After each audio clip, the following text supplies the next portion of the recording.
Olá, meu nome é Mariana Fidelis e hoje eu vou fazer um estudo do artigo Avaliação do efeito broncodilatador do xarope de guaco, ensaio clínico, randomizado, duplo cego e cruzado. A ideia para esse trabalho surgiu a partir de uma experiência cotidiana, tanto minha quanto de milhares de outros brasileiros. Tradicionalmente, em inúmeras famílias, nossos avós, por exemplo, ao nos perceberem doentes, nos davam chás ou xaropes feitos com ervas e plantas medicinais. Segundo eles, esses remédios naturais funcionavam e funcionam até melhor do que os industriais. Em vista disso, eu comecei a questionar qual seria o ponto de vista científico sobre essa questão. E eu encontrei um artigo recente que trata sobre o guaco e que foi feito dentro da nossa própria universidade, o que me motivou ainda mais a aprofundar nessa temática. Não sei se vocês sabem, mas conforme mostra essa notícia, o Sistema Único de Saúde oferta alguns medicamentos fitoterápicos, dentre eles o próprio guaco. Será que o SUS ofertaria o guaco se o guaco não funcionasse? Bom, procurando rapidamente no Google, eu encontrei inúmeras notícias. O importante é que essas notícias estão facilmente acessíveis à população, ou seja, em teoria, elas deveriam transmitir conhecimento. Mas será que esse conhecimento está correto?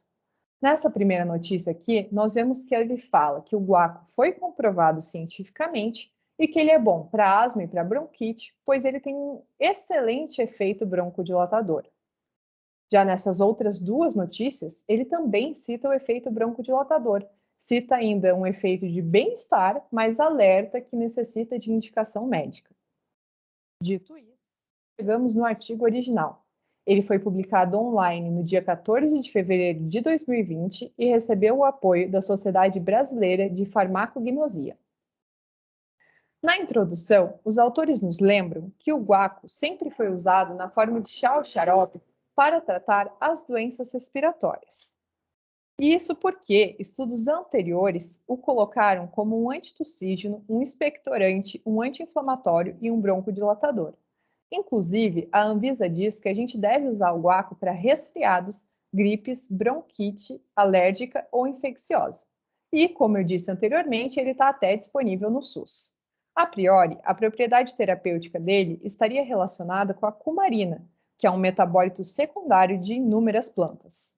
Existem aproximadamente 430 espécies da família do guaco, mas a Micânia glomerata e a Micânia levigata são as que mostraram maior potencial benéfico.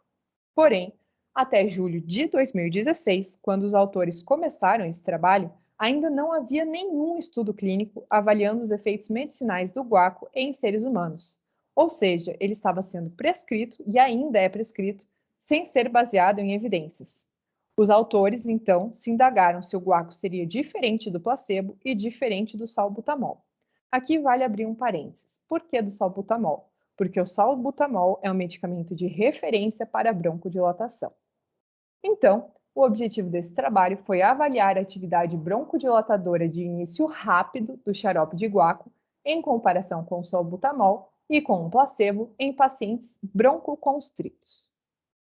Quanto aos materiais e métodos, o delineamento desse estudo é um ensaio clínico, randomizado, duplo cego, duplo simulado e cruzado, que foi realizado em um único centro, isto é, o nosso Hospital de Clínicas da UFPR. E, logicamente, ele foi aprovado pelo Comitê de Ética em Pesquisa.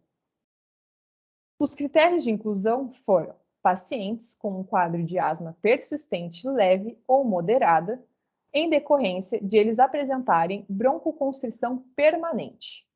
Para comprovar essa broncoconstrição, os pesquisadores realizaram uma espirometria e ela deveria mostrar uma relação FEV1 sobre FVC menor do que 90%.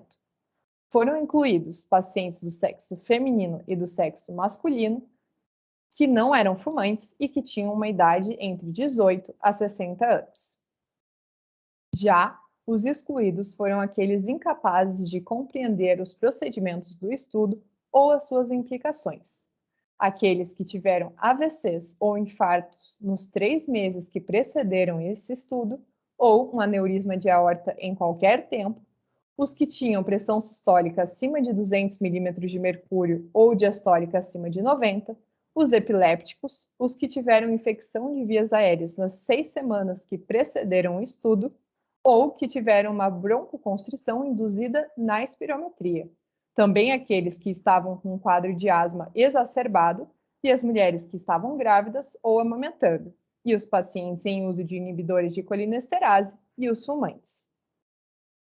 Como que os medicamentos foram adquiridos? Bom, tanto o salbutamol quanto o xarope de guaco foram comprados aqui mesmo em Curitiba. O salbutamol foi comprado na forma de spray oral, 100 microgramas. E o xarope de guaco foi aquele à base de M-glomerata, numa concentração de 0,5 para cada 5 ml, contendo apenas extrato da planta, sorbato de potássio e sacarose. É importante ressaltar que esse extrato da planta foi averiguado para que se confirmasse o teor de cumarina. Já o placebo de xarope e o placebo de salbutamol foram doados para a nossa universidade. E o placebo de xarope, em especial, foi aromatizado com a essência do guaco. Como que foi esse procedimento do estudo? Então, os pacientes tinham que vir 3 vezes ao HC. Em cada dia que eles vinham, eles recebiam uma intervenção aleatória. Ou seja, ou eles recebiam um xarope de guaco, ou eles recebiam um placebo, ou eles recebiam o salbutamol. Assim que eles chegavam no hospital, já era realizada uma espirometria basal. E, depois que eles recebiam uma intervenção, eram realizadas outros 10 pontos de espirometria. Em quais pontos? No minuto 1, no 3, no 5, no 10, no 20, no 30, no 60, no 120, no 180 e no 240. Em cada um desses pontos, 2 manobras eram realizadas. Isso para garantir a reprodutibilidade. Se, por algum acaso, entre essas 2 manobras houvesse uma diferença superior a 10%, uma terceira manobra era adicionada. E em cada um desses pontos, eles registraram os FEV1.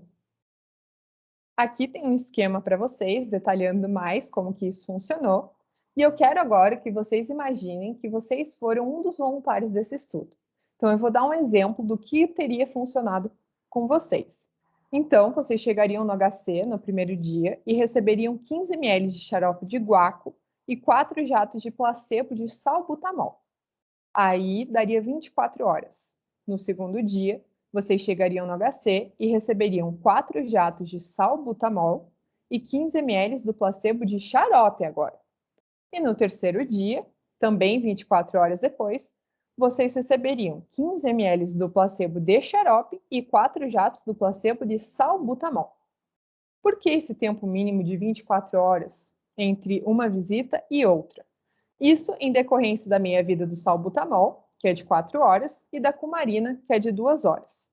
É importante esse intervalo entre as intervenções para que o resultado da intervenção de um dia não interfira no resultado da intervenção do dia subsequente. Também vale dizer que os pesquisadores ficaram atentos durante todo o tempo para o surgimento de efeitos colaterais, mas eles não apareceram.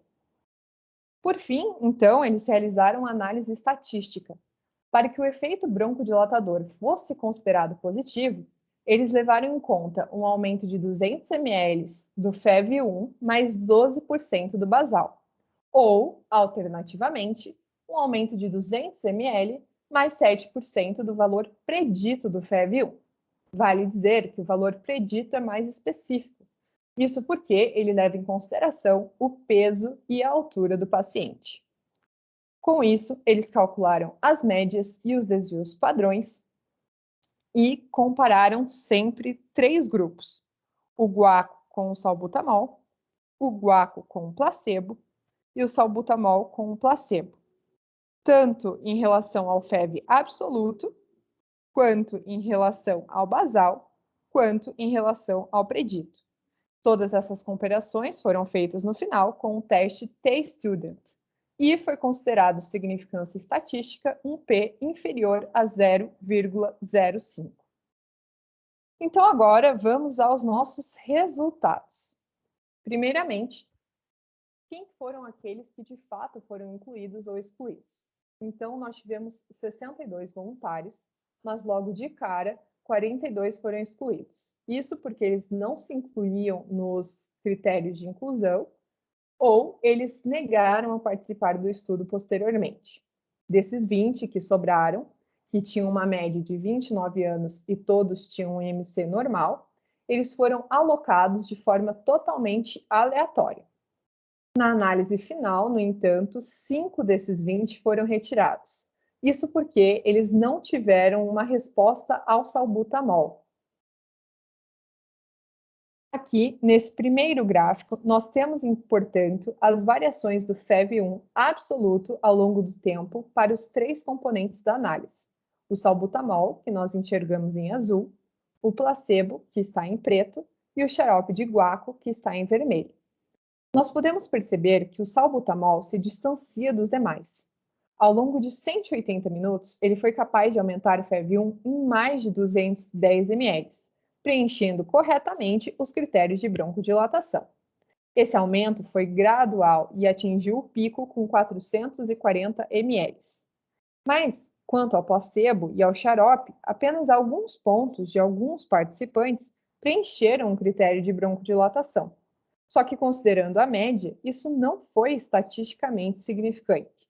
E também não houve diferença estatística entre o resultado do placebo e do xarope, mas houve para o salbutamol em relação aos dois, pois o P foi de 0,001. Já nesse gráfico B, nós temos as variações do percentual do FEV basal ao longo do tempo. E esse esquema de cores se mantém. Logo no primeiro minuto, o salbutamol aumentou o FEV em 15%. Novamente, quanto ao placebo e ao xarope, alguns participantes aumentaram o FEV em 12% ou mais, mas não ao ponto de ter uma significância estatística. Para vocês terem ideia, o P aqui foi de 0,295. Além disso, quando esse efeito broncodilatador ocorreu para o placebo e para o xarope, ele foi apenas após 10 minutos, sendo que alguns levaram até 60 minutos. E já no nosso gráfico C, nós temos as variações do FEV em relação ao predito, e o esquema de cores se mantém. Como vocês podem visualizar, esse gráfico aqui é muito semelhante aos outros dois anteriores. Novamente, o salbutamol mostra um efeito positivo, e o xarope e o placebo não. Então, vamos à discussão dos nossos resultados. Bom, primeiramente, os autores já reconhecem que eles usaram sim um baixo número de voluntários, mas eles conseguiram obter uma conclusão bem certa. A conclusão foi: o guaco não teve efeito broncodilatador de início rápido nesse estudo. Ao mesmo tempo, eles não podem descartar que o guaco possa sim ser útil em outros aspectos, como no anti-inflamatório. Conforme nós vimos nos gráficos, alguns indivíduos tiveram uma resposta broncodilatadora com o guaco, mas vale lembrar que alguns também o tiveram com o placebo. E por que será que isso ocorreu? Provavelmente por causa de características inerentes ao metabolismo deles, ou a variações naturais que são passíveis de ocorrer em espirometrias. Os autores também tiveram algumas limitações nesse estudo. Conforme a gente já disse, eles só avaliaram o efeito broncodilatador inicial do guaco, mas pode ser que o guaco tenha um efeito broncodilatador tardio. Uma das hipóteses para isso é que esse efeito broncodilatador tardio seria uma consequência da propriedade anti-inflamatória do guaco, de forma que a redução da inflamação levaria a uma redução do edema das vias aéreas superiores e isso aumentaria a capacidade pulmonar. Além disso, esses pesquisadores só administraram a dose recomendada pelo fabricante, mas talvez o uso de doses maiores alterasse os resultados. Outro problema foi o fato de eles terem que excluir os pacientes que não responderam ao salbutamol, o que significa que eles não estavam de fato broncoconstritos e que eles provavelmente não tinham asma. Logo, eles nem eram aptos para estar nesse estudo. Ainda, a despeito de tudo isso, esse estudo veio alertar que a prática da medicina não pode se basear apenas em conhecimento popular e em estudos in vitro. É necessário que a gente racionalize. De fato, a medicina baseada em evidências deveria ser a nossa top prioridade, até mesmo porque o orçamento da saúde já é super reduzido no nosso país, e ele deveria ser justamente direcionado para a compra da melhor terapêutica disponível no mercado. Por fim, as mensagens para levar para casa que ficam desse artigo são: o xarope de guaco definitivamente não possui um efeito broncodilatador rápido em humanos, e ele não deve ser prescrito para esse fim. Mas isso não significa que não possam existir outras indicações para ele, como o efeito anti-inflamatório. Então, outros estudos futuros precisam ser feitos, mas em humanos, para só então a gente prescrever com base em evidência. E essa foi a referência desse trabalho, caso alguém queira acessar a fonte. Muito obrigada.